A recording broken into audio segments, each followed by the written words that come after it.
কতবার যে আমি তোমাকে স্পর্শ করতে গিয়ে গুটিয়ে নিয়েছি হাত, সেই কথা ঈশ্বর জানেন।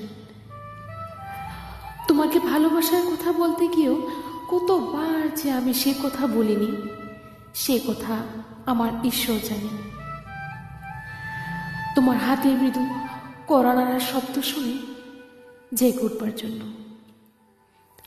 দরজার সঙ্গে চুম্বকের মতো আমি গেঁথে রেখেছিলাম আমার কর্ণযুগল। তুমি এসে আমাকে ডেকে বলবে, এই উঠো, আমি আমি আর আমি একে শুনলাম। এই মতো উল্লাসে নিজেকে নিক্ষেপ করব তোমার উদ্দেশ্যে।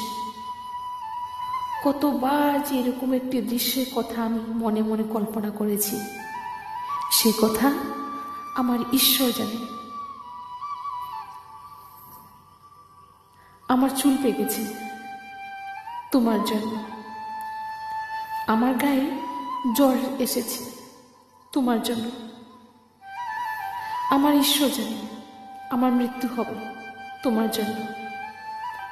তারপর অনেক দিন পর একদিন তুমিও জানবে আমি জন্মেছিলাম তোমার জন্য, শুধু তোমার জন্য।